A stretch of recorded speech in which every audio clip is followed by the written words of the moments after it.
মাহে রমজানের 29টি রোজা রাখার পরে আজকে ঈদুল ফিতরের দিনে ঈদের নামাজ পড়ার উদ্দেশ্যে মদিনার জামাত কামলা দরবার শরীফে আপনাকে আমাকে আসা এবং বসার মতো যে তৌফিক দান করেছেন, আল্লাহ পাকের নিকট শুকরিয়া আদায় করার একবার বলি আলহামদুলিল্লাহ। মাহে রমজান সিয়াম এবং সাধনার পরে আজকে ঈদুল ফিতরের দিন অত্যন্ত গুরুত্বপূর্ণ দিন এবং বিশেষ করে দুনিয়ার জমিনে আজকের দিনটা হলো ঈদের দিন, খুশির দিন।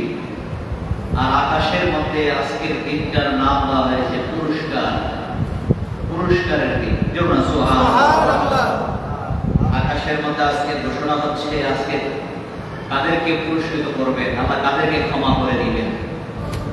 আকাশের মধ্যে আজকের দিনটা হলো পুরস্কার দিন ঘোষণা করা হচ্ছে এবং বিশেষ করে আল্লাহ পাক কোরআনে পাকের মধ্যে ইরশাদ করেছেন, কুল বিফাদলিল্লাহি ওয়া বিরাহমাতিহি ফাবিযালিকা ফালইফরাহু হুয়া খায়রুম মিম্মা ইয়াজমাউন। নবী আপনি বলে দিন তারা যেন আল্লাহ পাকের ফজল রহমত পেয়ে আনন্দিত হয়। আল্লাহর ফজল মানে কি? আল্লাহ পাকের করুণা রহমত পেয়ে, আল্লাহ পাকের ফজল পেয়ে, রহমত পেয়ে তারা যেন কি হয়? আনন্দিত হয়। যেমন আল্লাহ পাক আজকে দিনটা এক মাহে রমজানের 29টি রোজা রাখার পরে আজকের দিনটা রোজা ভাঙ্গার, গতকাল যদি আপনি খাইতেন মানুষ আপনাকে দিয়ে কি বলতো? আপনি যদি কয়েকজনের মানুষের সামনে ওপেনলি বসে খাইতেন, সবাই বলতো লোকটা রোজা নাই, লোকটা কি নাই? রোজা নাই। এরপরে যত মন্তব্য তার ভিতরে আছে সে মনে মনে প্রকাশ্যে যদি নাও বলতো, ভিতরে ভিতরে অনেক কিছুই বলতো। কিন্তু আজকে যদি কেউ রোজা রাখে, আজকে রোজা রাখা হলো হারাম। আজকে রোজা রাখা কি হারাম? তাহলে আজকের দিনে খাওয়াটা কি হালাল, সুন্নাত। আল্লাহ রাসূল বলছেন ঈদের নামাজ পড়ার আগে ঈদুল ফিতরের দিন তোমরা সকালবেলা রোজা ভেঙে ঈদের নামাজ পড়তে যাও। সুবহানাল্লাহ। দেখছেন, আগে রোজা ভাঙতে বলছে, আগে রোজাটা কি করতে বলছে? আগে রোজাটা ভাঙতো, ভেঙে এরপরে ঈদের নামাজ পড়তে যাও। আজকের দিনটা অত্যন্ত গুরুত্বপূর্ণ দিন এবং বিশেষ করে বলা হয়েছে এটা তাদের জন্য অর্জিত সম্পদের চেয়েও আরো উত্তম সম্পদ। সুবহানাল্লাহ। এটা এত বড় নিয়ামত, আল্লাহ পাকের এত বড় নিয়ামত আমরা পেয়েছি। রাসূল সাল্লাল্লাহু আলাইহি সাল্লাম মক্কার জমিন ছেড়ে যখন মদিনায় গেলেন, গিয়ে দেখলেন মদিনার লোকেরা বিভিন্ন ভেন্যুতে তারা অনুষ্ঠান করে, আনন্দ উল্লাস করে। আল্লাহ রাসূল বললেন, তোমাদের যে আনন্দ উল্লাস করো এগুলার মূল কোনো ভিত্তি নাই, এগুলার মূলে কোনো ভিত্তি নাই। কিন্তু আমরা মুসলমানেরা আনন্দ করি দুইটার সময়। কয়টার সময়? দুইটার সময়। একটা হলো রোজা ভেঙে ওই দিনটা আকাশের মধ্যে পুরস্কারের দিন, ওই দিনটা আমরা আনন্দ করি, এটার নাম হলো ঈদুল ফিতরের দিন। সুবহানাল্লাহ। আরেকটা দিন আনন্দ করি, এটা হলো ঈদুল আযহার দিন, জিলহজ মাসের 10 তারিখ। জিলহজ মাসের কত তারিখ? 10 তারিখ। ওই দিন আনন্দ করার পিছনে কারণ আল্লাহ পাক ইব্রাহিম আলাইহিস সালাম, ইসমাঈল আলাইহিস সালামের কুরবানি, এটার পিছনে উদ্দেশ্য আছে। এটার পিছনে কি আছে? আল্লাহর খুশির জন্য, আল্লাহর রেজামতের জন্য, আল্লাহর বন্ধু হওয়ার জন্য আল্লাহর রাস্তায় ইসমাঈল আলাইহিস সালামকে কুরবানি করার জন্য মিনার ময়দান নিয়েছিলেন। কিন্তু ইসমাঈল আলাইহিস সালামের মনের খবর ইব্রাহিম আলাইহিস সালামের মনের খবর আল্লাহ জানে কিনা? জানার কারণে আল্লাহ পাক ইসমাঈল আলাইহিস সালামের কুরবানি নেন নাই। ইসমাঈল আলাইহিস সালামের কুরবানি বুঝিলেন? কুরবানি করেন নাই।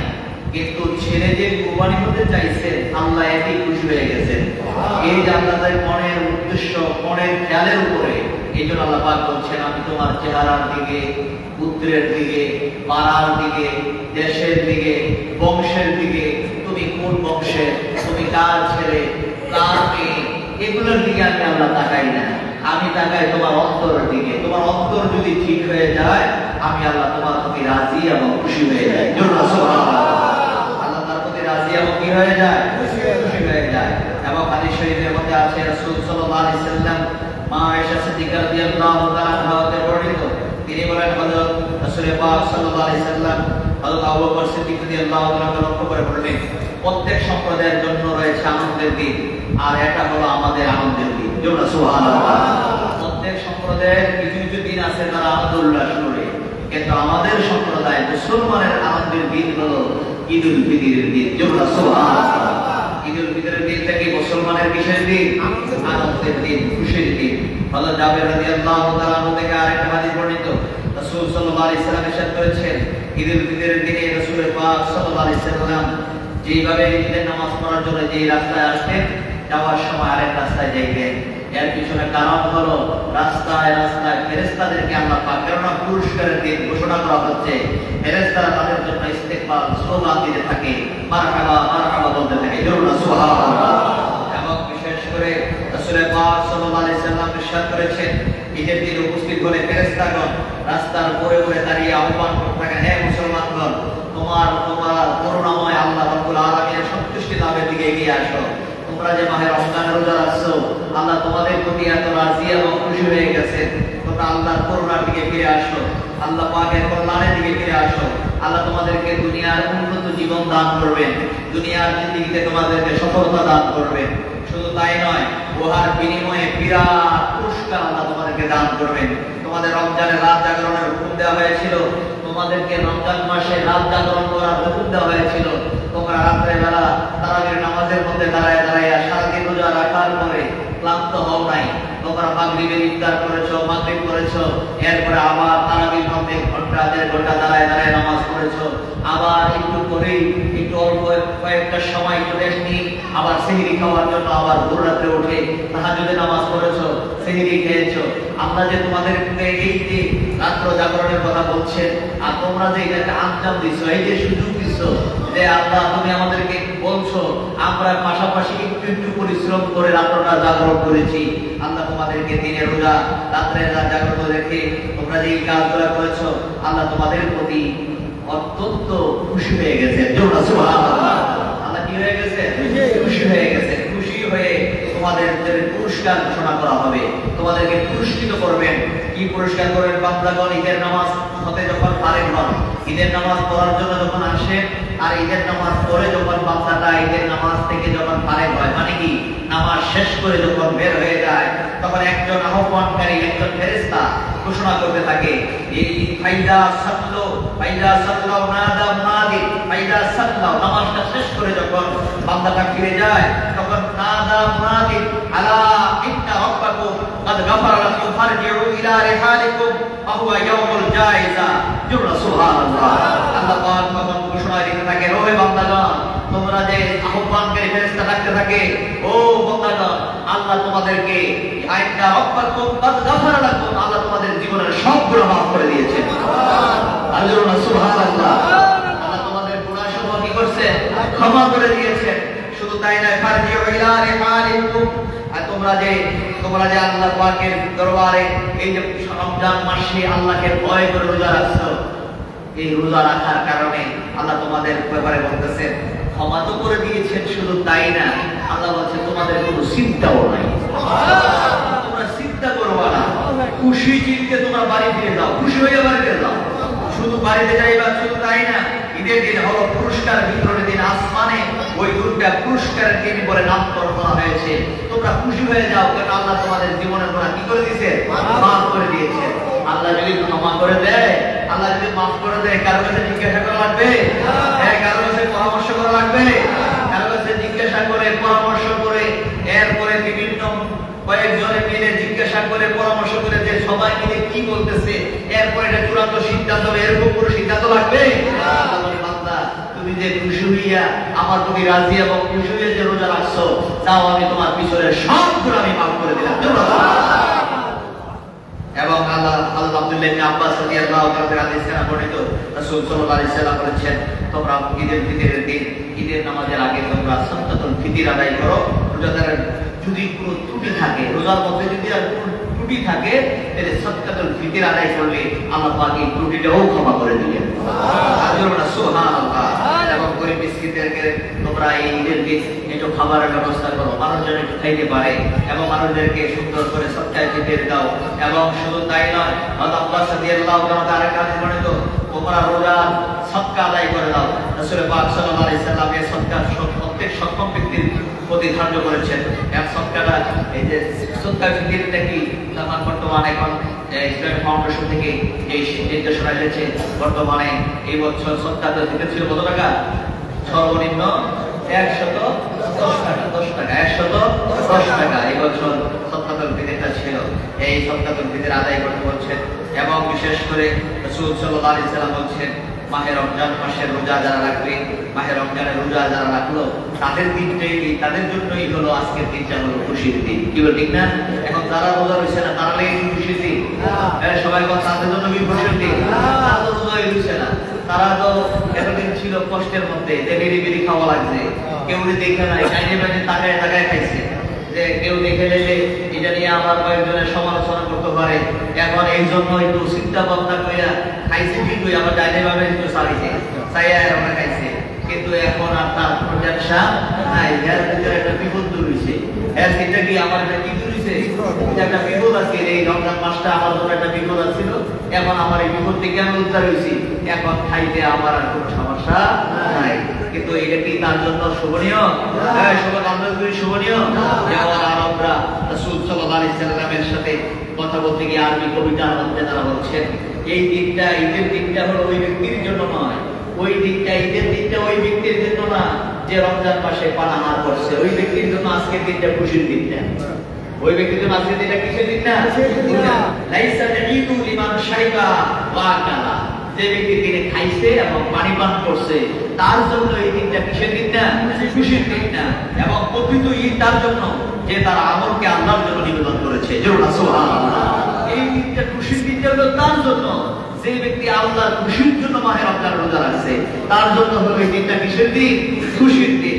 এরপর বলছেন, ঈদ ওই ব্যক্তির জন্য নয় যে সুন্দর পোশাক পরেছে কিন্তু রোজা হয়েছে না, আজকের দিনে সুন্দর পোশাক পরে ঈদের নামাজ পড়তে আসছে। আসলে এরকম সারা বছর এই যে পুরা এই 1 মাস 29 দিন রোজা রইল না, কিন্তু আজকে ঈদের নামাজ পড়ার জন্য সুন্দর পোশাক পরছে, কিন্তু তার জন্য আজকের দিনটা খুশির দিন নয়। প্রকৃত ঈদ তার জন্য যে ব্যক্তি কিয়ামতের দিবসকে ভয় করে রোজা রাখছে, তার জন্য আজকের দিনটা হলো খুশির দিন। এরপর বলছে, ঈদ ওই ব্যক্তির জন্য নয় যে ব্যক্তি ঈদের দিন আতর সেন্ট লাগাইয়া গ্রাম করে ঈদ আম্বরের গান সুপ্রান্ত হয়ে ঈদের জামাত পড়ার জন্য আসছে, তার জন্য আজকের দিনটা খুশির নয়। কেননা সে তো মাহে রমজানে রোজা রাখে নাই, সে মাহে রমজানে কি রাখে নাই? রোজা রাখে নাই। প্রকৃত ঈদ তো তার জন্যই যে তওবা করেছে এবং গুনাহ করবে না, আল্লাহর কাছে ফরিয়াদ করেছে। দেখেন রমজান মাসটা আপনাকে কি শিক্ষা দিয়েছে? একটা ডিসিপ্লিন, একটা টাইম টু টাইম চলাফেরা করা। দেখেন ইফতারের সময়, ইফতারের 1 মিনিট 2 মিনিট আগেও কেউ ইফতার করে না, জীবন করে নাকি? ইফতারটা নিয়ে বসে থাকে সময় মতো, 2 মিনিট পরে সময়, 2 মিনিট পরে ইফতার করে, 2 মিনিট আগেও করে। ঠিক না? কিভাবে টাইম মেনটেন করে সেহরির সময় শেষ বলতে দেরি, খানা বন্ধ, সবাই খানা কি বন্ধ, যে আর খাওয়া যাবে না, সেহরির সময় শেষ হয়ে গেছে। এই যে একটা ডিসিপ্লিন আপনাদেরকে আমাকে এই রমজান মাসে আল্লাহ পাক শিক্ষা দিলেন। আল্লাহ যে বলছেন, দেখো মানুষের জীবন চলার ক্ষেত্রে তোমাদেরকে কি ডিসিপ্লিন, কিভাবে চলবে, কিভাবে হাঁটবে, রমজান মাসে যেভাবে চলছো পুরা বছর এইভাবে চলার নিয়ত রাখবা। এতে করে আল্লাহ আমাদের কাজের মধ্যে কি দিবেন? বরকত দিবেন। এখন আমরা যদি মনে করি রমজানও গেছে, আমাদের সবই গেছে, এদিকে হবে নাকি? হবে নাকি? রমজানও গেছে, আমল কি চলে গেছে নাকি? আমল ঠিকই থাকবে। এখন রমজান মাসে আমরা যে ইবাদতগুলো বেশি বেশি করে করতাম, এই আবার যেমন তারাবির নামাজ পড়তাম, এই তারাবির নামাজ এখন নাই। তারাবির নামাজ থেকে আছে? তারাবির নামাজ নাই, কিন্তু তাহাজ্জুদের নামাজ আছে না? সব তাহাজ্জুদের নামাজ আছে কিনা? এটা বিভিন্ন নামাজ, ইবাদত, বন্দেগী, নফল ইবাদত যেমন ফজরের নামাজের পরে সূর্য ওঠার পরে ইশরাকের নামাজ পড়া যায়, মাগরিবের নামাজের পরে এরপরে 6 রাকাত আওয়াবিনে নামাজ পড়া যায়। আল্লাহ রাসূল সাল্লাল্লাহু আলাইহি সাল্লাম বলেছেন এই ইবাদতগুলো যারা করবে আল্লাহ পাক তাদের আমলনামার সব গুনাহ মাফ করে দিবেন। এবং শুধু নয়, 6 রাকাত আওয়াবিনে নামাজ যারা আদায় করবে 12 বছর নফল ইবাদতের সব তার আমলনামায় লিখে দিবেন। সুবহানাল্লাহ। এইভাবে ইশরাকের নামাজ, নফল নামাজ, ইবাদত এগুলো আছে। আমরা যদি এই ইবাদতগুলো করি তাহলে আল্লাহ পাক আমাদের মধ্যে কি দিবেন?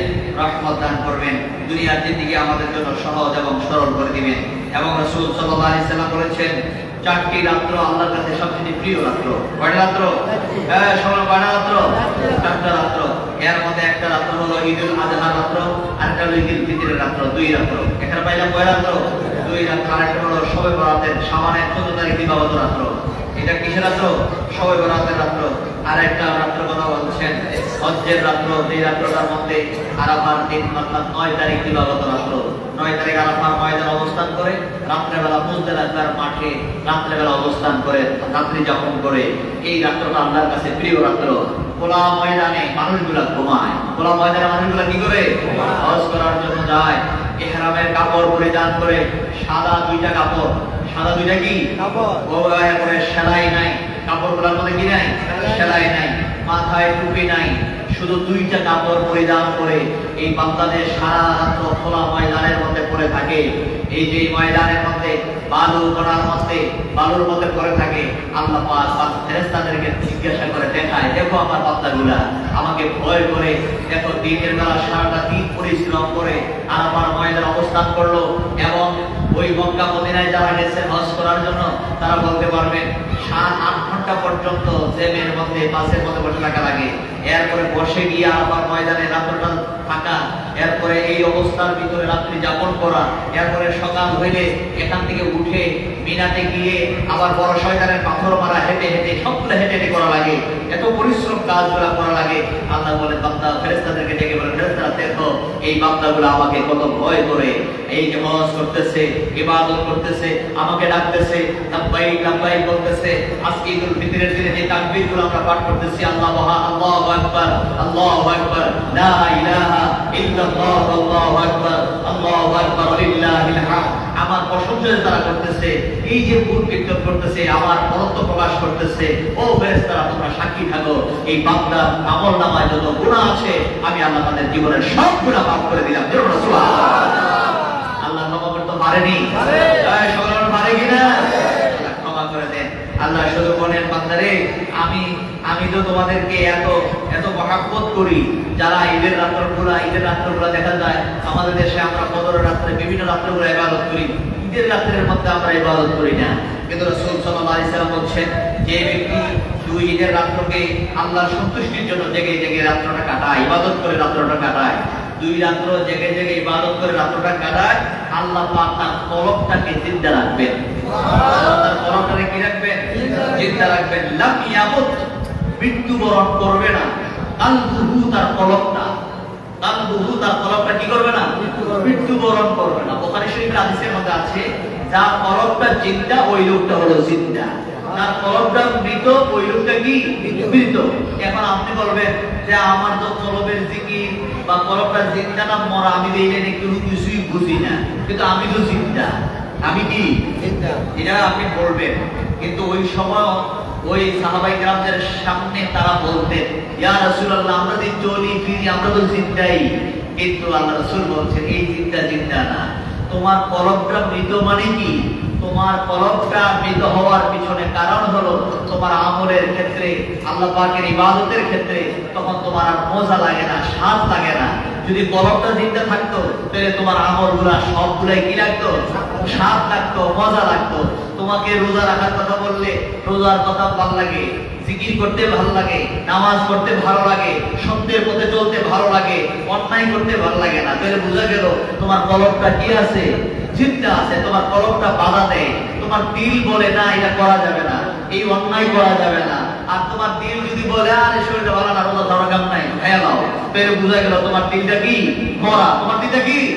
এই দিল মরা। এই জন্য আল্লাহ রাসূল বলছেন যার কলবটা জিন্দা ওই লোকটা হলো জিন্দা। জিন্দা মানে কি? ভালো কাজ করার ক্ষেত্রে তার কলবটা তাকে উৎসাহ দেয়, আগ্রহ দেয়, বাড়ায়া দেয়। সুবহানাল্লাহ।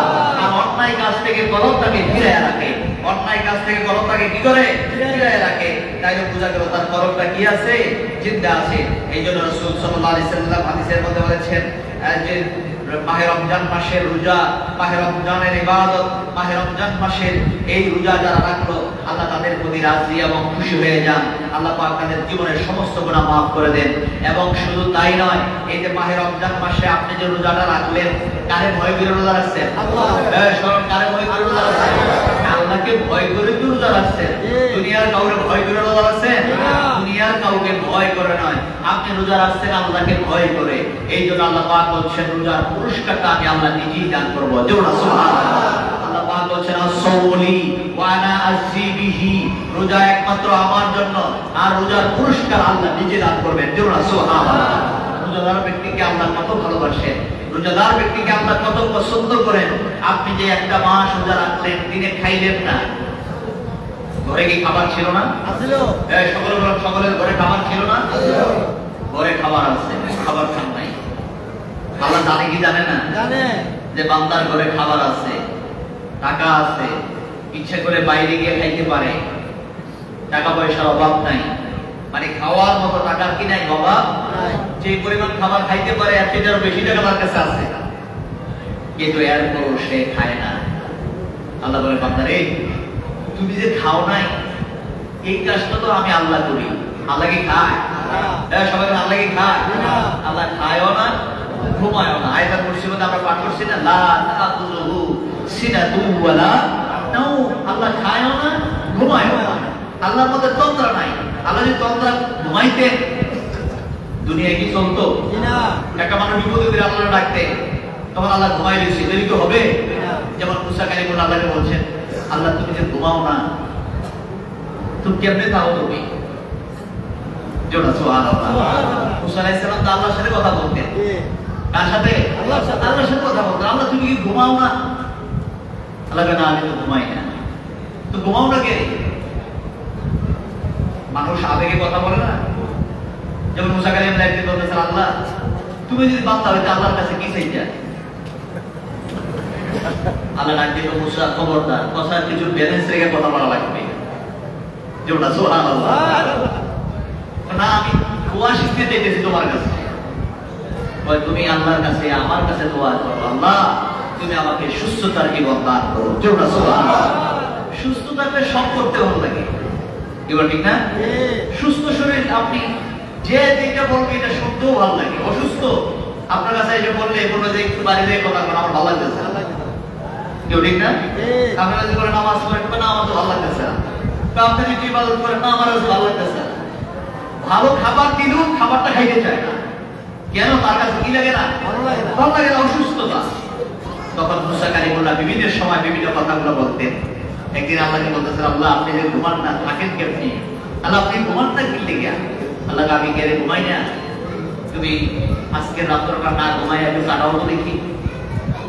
আল্লাহ ঠিক আছে, আমি এক রাত্র না ঘুমাই লেগে যাই। দুই হাতে দুইটা গ্লাস, দুই হাতে দুই গ্লাস পানি নিয়ে তুমি দাঁড়ায় কাটায় দাও। এমন সময় দুই গ্লাস পানি ভরপুর করে মুসা কালিমুল্লাহকে ডাক দিয়ে বলছেন, পানি যেন জমিতে না পড়ে, গ্লাস থেকে পানি জানি জমিতে না পড়ে, পানি নিয়ে দাঁড়ায় থাকো। এখন পানি নিয়ে দাঁড়াইছে বলে আল্লাহ পাক গোবরে বসে, গোবরে আদরে মুসা কালিমুল্লাহর একটু ঘুম পাড়াও। মুসা কালিমুল্লাহর একটু কি পাড়াও? ঘুম। চোখের মধ্যে ঘুম যখন আইসা পড়ে, কি বলেন? তখন কি মসজিদে বয়ে রয়েছেন না বাড়ি শুয়ে রয়েছেন? এই খেয়াল আছে? সবাই বলে এই খেয়াল আছে? এই মসজিদের মধ্যে তো ঘুমাইয়া একদম মাঝে মাঝে ফ্লোরের মধ্যে আওয়াজ হয়, ঠুস করে আওয়াজ হয়। এবার পরে যে ঘুমাইয়া, তাহলে বোঝা গেল তখন ঘুম যখন আইসা পড়ে, তখন তার ভিতরে এই টেনশনটা সে কোনো বিষয় রয়েছে, তখন জুড়াইতে থাকে, পড়তে থাকে। তখন মুসা কালিমুল্লাহ তো আল্লাহ বলছেন পানি দিয়ে দাঁড়ায় থাকতে, খুব চেষ্টা করে দাঁড়ায় থাকতেছে, কিন্তু পারতেছে না। কিছুক্ষণ পরে যখন ঘুম আইসা পড়ছে, ঘুম কি আইসা পড়ছে, হাতের দুই গ্লাস ঘুমের ধারণা করে ধরেন কাঁচতে যখন নিচের দিকে গেছে, দুই গ্লাস হাতে পানি খাইয়া আইঙ্গা একটু নিচে পড়ছে। পানি গ্লাস ভাইয়া কি নিচে পড়ছে। এখন লাফতে উঠছে, লাফতে উঠা তো একদম অদ্ভুত হয়ে যাচ্ছে না। আল্লাহ পাক যদি আমার বলেন আমরা কইছি ঘুমায় না, ঘুমাইয়া আছে রাতটা কাটাইতাম পানি নিয়ে, আমি তো ঘুমাই গেলাম, ব্যাপারটা একটু এমন সময় ডাক্তার অফিসার মুসা কি ব্যাপার, আল্লাহ আমি তো পারছি না থাকতাম, আমি কি পারি নাই। আল্লাহ ডাক্তার বলতেছেন তুমি যদি একটা রাত্র সজাগ থাকার কারণে, ঘুমের কারণে তোমার হাতের 2 গ্লাস পানি খেয়ে ভেঙে যদি জমিনে পড়ে যায়, আর আমি আল্লাহ যদি ঘুমাই, তাহলে পৃথিবী চলবে কিভাবে? আর জমিন না সুবহানাল্লাহ, পুরো জগৎ চলবে কিভাবে?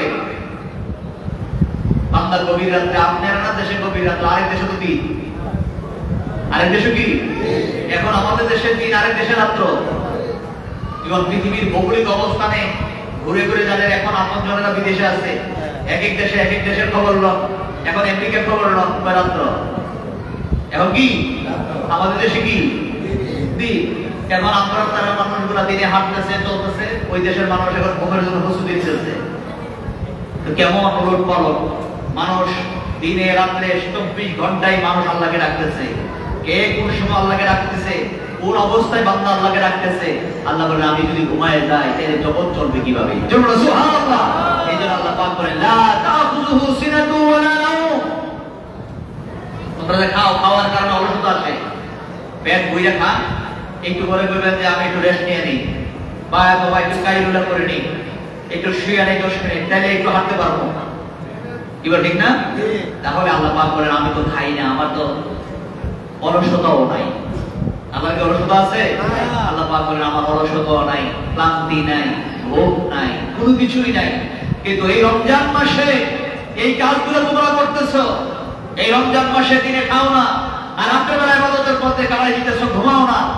বান্দা দাও আমি তোমার জীবনের সব গুনাহ, এই জন্য বলছে রোজা একমাত্র আমার জন্য, আসল বলি রোজা একমাত্র আমার জন্য, ওয়ানা আজরিহি, এটার পুরস্কারটা আমি আল্লাহ নিজে দান করবো। সুবহানাল্লাহ। আল্লাহ নিজে যদি পুরস্কারটা দেন, কম না বেশি? সবাই কম না বেশি? পুরস্কার যখন আল্লাহ স্বয়ং দিবেন, পুরস্কারটা কেমন? সুবহানাল্লাহ। আল্লাহ বলেন বান্দারে পুরস্কারটা কেমন পুরস্কার দেব দেখো, তোমাদের জন্য জান্নাত আমি বানায়া রাখছি, তো আবার শুধু বানায় রাখছি এমন না, এটাকে পুরা বছর করে আমি যারা সুন্দর করে সাজাইছি, পুরো বছরের রমজান মাসে আসার আগ পর্যন্ত এটা আমি কি করছি, সুন্দর করে সাজাই দিয়েছি। সাজানোর পরে রমজানের চাঁদ যখন উঠে, তখন আমি জান্নাতের দরজাগুলো আবার খুলে দিয়েছি। জান্নাতের হুরদেরকে দুনিয়ার জমিনের দিকে নজর করতে বলছি, দেখো যে মানুষগুলা, যে ছেলেরা এই কষ্ট করে রোজা রাখতেছে, তাদের থেকে তোমরা লোক বাছাই করো, তাদের থেকে লোকগুলাকে জান্নাতের ভিতরে তোমাদের স্বামী বানাই দেবো। সুবহানাল্লাহ। এই যে জান্নাতটা দিবেন, জান্নাতটা কেমন জান্নাত? আল্লাহ রাসূল সাল্লাল্লাহু আলাইহি ওয়াসাল্লাম হাদিসের মধ্যে ফরমান, জান্নাতটা যদি দুনিয়ার মানুষগুলো দেখতো, শুধু জান্নাতটা যদি মানুষগুলো দেখতো, জাহান্নাম না, শুধু জান্নাতটা যদি দুনিয়ার মানুষগুলো দেখতো, তাকে যদি আগুনের মধ্যে ধাক্কা দিয়ে ফেলেও দেয়, এরপরে সে গুনাহ করবে না, এরপরে সে কি করবে না? দুনিয়ার শান্তি তো এই আছে এই নাই, এখন হাসি খুশি, এখন আপনার কাছে খবর আসছে, এখন এই কান্না শুরু হয়ে গেছে, হয় না এরকম? আপনি এখন হাসি খুশি চলতেছেন, খুব আনন্দের মধ্যে আছেন, হঠাৎ করে আপনার ছেলে বিদেশে আছে, খবর আইলো কি আপনার ছেলেরে ওই দেশের লোক পুলিশে ধইরা জেলখানায় নিয়ে গেছে। পুলিশ ধরে কোথায় নিয়ে গেছে? জেলখানায় নিয়ে গেছে। হয় যে কোনো সময় আপনার ছেলের দেশে উড়াই দিব। তখন আপনার চিন্তা হলো আমার ছেলে প্রত্যেক মাসে মাসে 50-60 হাজার টাকা করে পাঠাইতো, খুশিতে আপনি আনন্দে আছেন, আপনি চিন্তা করতেছেন আগামী মাসের বেতনটা আসলে আমি এই কাজ করবো ওই কাজ করবো, খুশিতে আছেন যে আমার এখন আর কোনো কিছুটা নাই, আল্লাহ পাক আমাকে ভালোই রাখছেন। এই খুশি করতে করতেই ফোন করছে যে আপনার পোলাকে পুলিশে ধরে নিয়ে গেছে, কিছুক্ষণ পরে কয়েকদিনের ভিতরে আবার দেশে পাঠাই দিব। তখন কি আর ওই খুশিটা থাকবে? হ্যাঁ, সব ওই খুশিটা কি থাকবে? ওই খুশিটা মুহূর্তের ভিতরে কি হয়ে যায়? আবার বিলীন হয়ে যায়। অথবা হঠাৎ করে আপনি খুব আনন্দের মধ্যে আছেন, পেটটা ব্যথা শুরু হয়েছে, ডাক্তারের কাছে গেছেন, পেটের লিভারের মধ্যে এমন সমস্যা হয়েছে আপনার অপারেশন করা লাগবে, দেখা গেছে সব খুশি মুহূর্তের ভিতরে কি হয়ে গেছে? মাটি হয়ে গেছে, শেষ হয়ে গেছে। দুনিয়ার খুশিটা এক মুহূর্তের জন্য, কিছু সময়ের জন্য এই খুশির পরে দুঃখ, দুঃখের পরে খুশি, এইভাবে দুনিয়ার জিন্দেগি চলতে থাকে। কিন্তু আখিরাতের জিন্দেগি যেটার শুরু আছে শেষ নাই, যারা আনন্দে থাকবে আনন্দেই থাকবে, এটার কোনো কি নাই, শেষ নাই। এটার শুরু আছে কি নাই, শেষ নাই। জান্নাতীরা যে জান্নাতে যাবে, আল্লাহ পাক নিজে তাদের মেহমানদারি করবেন। দুনিয়ার এমপি, মন্ত্রী, প্রেসিডেন্ট যদি আপনাকে মেহমানদারি করে, অথবা বিদেশের একজন আপনার আমেরিকার প্রেসিডেন্ট যদি আপনাকে দাওয়াত দিয়ে মেহমানদারি করে, তখন আপনি বলবেন যে আমাদের দেশের প্রেসিডেন্ট আর আমেরিকার প্রেসিডেন্ট যদি আপনার দাওয়াত দেয়, তখন আপনার ভিতরে একটা চিন্তা থাকবে যে উনি কেমন মেহমানদারি করবেন। তাহলে এটা হলো দুনিয়ার সিস্টেম মতো। আর আল্লাহ পাক বলেন, আমি হইলাম বাদশার বাদশা, আমি বাদশা বানাই, আবার আমি বাদশারে মুহূর্তের ভিতরে রাজা থেকে প্রজা জিরু বানাই দেই, আবার জিরু থেকে আমি আল্লাহ প্রধানমন্ত্রী বানাই দিই। এই ক্ষমতা কার? এগুলো এমন ক্ষমতা আমাদের দেশে হয়েছে না? এগুলো এরকম আল্লাহ পারেনি? সবাই কোন পারে কিনা? আমি পারি, মুহূর্তের ভিতরে, সময় লাগে না, মুহূর্তের ভিতরে আমি পারি। এই ক্ষমতা কার? আর আল্লাহ পাক বলেন, ইন্না বাতশা রাব্বিকা লাশাদীদ। আর আল্লাহ পাক বলেন, আমি আল্লাহ যদি মেহমানদারি করি, আমি হলাম বাদশার বাদশা। আর আল্লাহর মেহমানদারি কি দুনিয়ার মেহমানদারির সমান হবে? সবাই দুনিয়ার মেহমানদারির সমান হবে? দুনিয়ার মেহমানদারির সমান হবে না। আল্লাহর মেহমানদারিটা কেমন মেহমানদারি? আল্লাহ পাক বলেন, জান্নাতি বান্দাদেরকে আমি যে খাবারটা দেব, তোমরা দুনিয়ার জমিনে মেহমানদারি করতে গেলে 5-6 আইটেম, 10-12 আইটেম খাবার দিলেই তোমরা মনে করো আরে খাবার দিছে রে, কত রকমের খাবার। আল্লাহ পাক বলেন, রাসূল সাল্লাল্লাহু আলাইহি সাল্লাম হাদিসের মধ্যে ফরমান, জান্নাতি বান্দা বান্দীদেরকে যে খাবার দিবেন, এক প্রথম যে খাবারটা হাজির করবেন, ওই খাবারের মধ্যে বান্দার সামনে যে হাজির করা হবে 70,000 পেয়ালা, পেয়ালার মধ্যে 70,000 রকমের স্বাদের খাবার আল্লাহ পাক জান্নাতি বান্দার সামনে আল্লাহ হাজির করে দিবেন। বান্দা খাবে, খাবার শেষ করার পরে একটা ঢেকুর দিবে। এটা কি দিবে? যেমন দুনিয়ার জমিনে সফর করতে গেলে মনে করেন আপনি লম্বা সফরে বের হবেন, তখন আপনার চিন্তাতে বেশি খাওয়া যাবে না, পানিও বেশি খাওয়া যাবে না। তাহলে রাস্তার মধ্যে হাজতের সমস্যা হইতে পারে, যে প্রস্রাব পায়খানা যে কোথায় করবো, কারণ এই জন্য আমার কি হতে হবে, একটু ব্যালেন্স করে খাওয়া লাগবে। আল্লাহ পাক বলেন, জান্নাতি বান্দাদেরকে বিগাইরি হিসাব ছাড়া খানা, যা চাইবে তাই খাবে, যা চাইবে আল্লাহ তাআলা বান্দার সামনে তাই হাজির করে দিবে, যা চাইবে আল্লাহ তাই হাজির করে দিবে। সুবহানাল্লাহ। খাইতে খাইতে একদম স্বাদ তো একরকম না, 70,000 রকমের স্বাদ। খাবার খাইতে খাইতে গলা পর্যন্ত। এমন সময় জান্নাতের ভিতরে প্রস্রাব পায়খানার ব্যবস্থা নাই, একটা ঢেকুর দিবে, আবার খালি, আবার কি এখন বান্দাকে আল্লাহ পাক জান্নাতের ভিতরে কুরসি চাল দিবেন, সেকেন্ডের ভিতরে বলতে দেরি 1000 মাইল ঘুরে ঘুরে বান্দার জান্নাতটা ঘুরে মুহূর্তের ভিতরে ঘুরতে থাকবে। জান্নাতের ভিতরে যত খাবার তার নজরে পড়বে, যা যাবে সে আবার খাইতে থাকবে, খাইতে খাইতে আবার ভরবে, আবার ঢেকুর দিবে, খালি হয়ে যাবে। এইভাবে বান্দাকে খাবার দিতে থাকবে, খাইতে থাকবে, চলতে থাকবে। এবং জান্নাতি বান্দাদেরকে প্রত্যেক সপ্তাহে একদিন হাজির করবেন বাজারের মতো। দুনিয়ার বাজারে যেমন সকালবেলা, প্রতিদিন সকালবেলা আমাদের যে বাজার হয়, আমাদের আশেপাশে যত ইউনিয়নের যত মানুষ আছে, মোটামুটি যারা বাজার আছে তাদের সাথে কি হয়, এক পাড়ার লোক আরেক পাড়ার লোকের সাথে কি হয়, সাক্ষাৎ হয়, কথাবার্তা হয়, সালাম বিনিময় হয়। জান্নাতি বান্দারা সপ্তাহে একদিন জান্নাতের ভিতরে আল্লাহ আলাদা একটা জান্নাতের ভিতরে সবাই একসাথে করবেন, বাজারের মধ্যে বাজার বানাইবেন, বাজার বসাইবেন, বসাইয়া তারা এক জান্নাতীরা আরেক জান্নাতীদের খবর নেবেন যে তুমি কেমন আছো, তোমার কি খবর, তোমার অবস্থা কি, আল্লাহ তোমার কি দিয়েছেন। এই খোঁজ খবর নিয়ে বাজার শেষ করে, কথাবার্তা শেষ করে যখন বান্দা যখন জান্নাতের দিকে ঢুকতে থাকবে, আল্লাহ পাক তার সৌন্দর্য আরো 70 গুণ বাড়ায় দিবেন। আল্লাহ সুবহানাল্লাহ। আল্লাহ তো নিজে মেহমানদারি করবেন, এটার মধ্যে কোনো কমতি নাই, এটার মধ্যে কি নাই। আল্লাহ কেমন মেহমানদারি করবেন? আল্লাহ বলেন, আমি মেহমানদারি করব সবচেয়ে বেশি রোজাদার ব্যক্তিদেরকে। কোন ব্যক্তিদেরকে? তাদের জন্য আলাদা দরজা, রাইয়ান নামক দরজা দেব। এই দরজা দিয়ে রোজাদাররা ঢুকবে, এই দরজা দিয়ে রোজাদার ছাড়া কেউ প্রবেশ করতে পারবে না। এই জন্য আজকের দিনটা হলো আনন্দের দিন, খুশির দিন।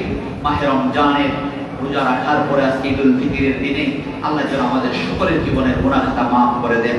আমরা সকলে বলি আল্লাহুম্মা আমিন। আরেকবার বলি আল্লাহুম্মা আমিন।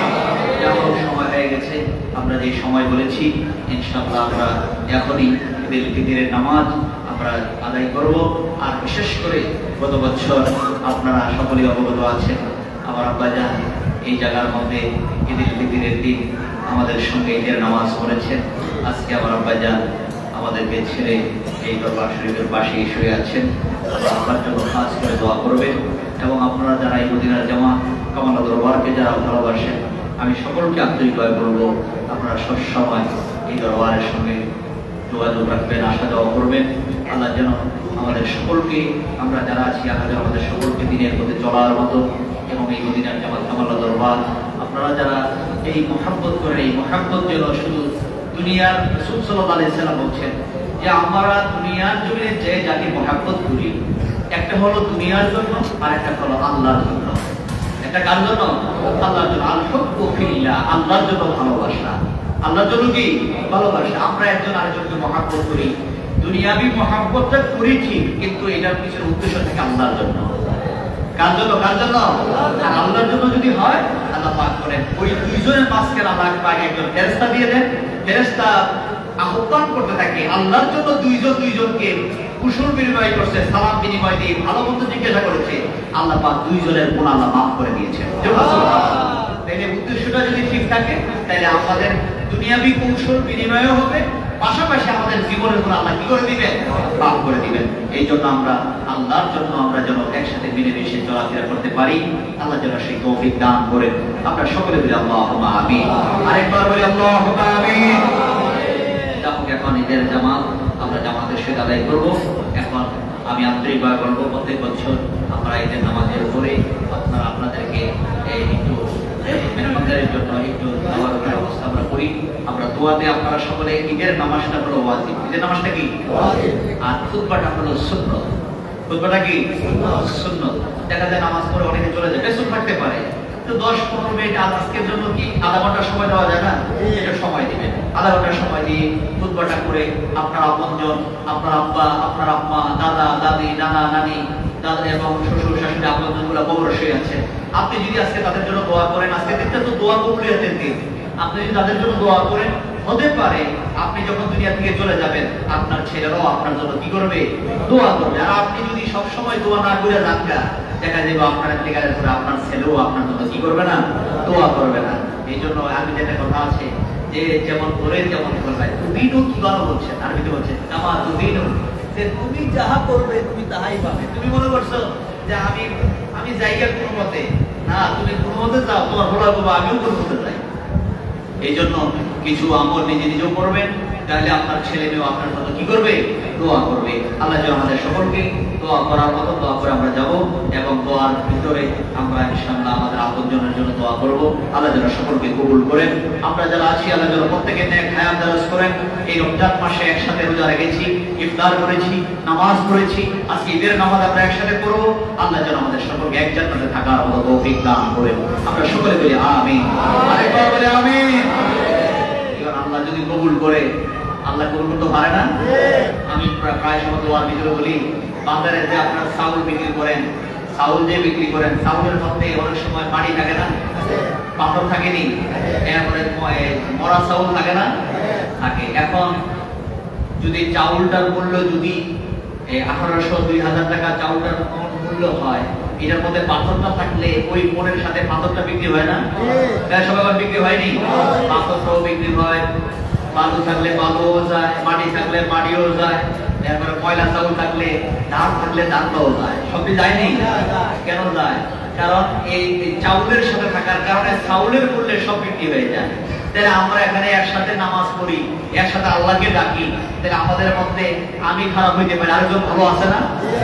আরেকজন ভালো আসেনি? আরেকজন ভালো আছে। দেখা গেছে আমাদের মধ্যে অনেকে আছে আল্লাহ তারে কবুল করে নিয়েছেন, আল্লাহ তার ইবাদতগুলো পছন্দ করেন। এবং হাদিস শরীফের মধ্যে আছে যেখানে 40 জন মানুষ একসাথে হয়ে আল্লাহরে ডাকবে, আল্লাহ কবুল হওয়ার জন্য একজনের মাগফিরাতের দরজা ওলি বানায় দেয়, তখন তার খাতিরে আল্লাহ পাক সকলের দোয়া কবুল করে নেয়। সুবহানাল্লাহ। আমরা এখানে 40 জন আরো বেশি আমরা বেশি আছে, আল্লাহ অবশ্যই আমাদের দোয়া কবুল করবেন। আমরা সকলে বলি আমিন। এখনই আমরা ঈদের জামাত পড়ব, ঈদের নামাজের পরে খুতবা হবে, খুতবার পরে দোয়া হবে। আমরা যেন দোয়া করে দেখতে পারি, আমরা যেন সেই তৌফিক দান করেন। আমরা সকলে বলি আল্লাহুম্মা আমিন।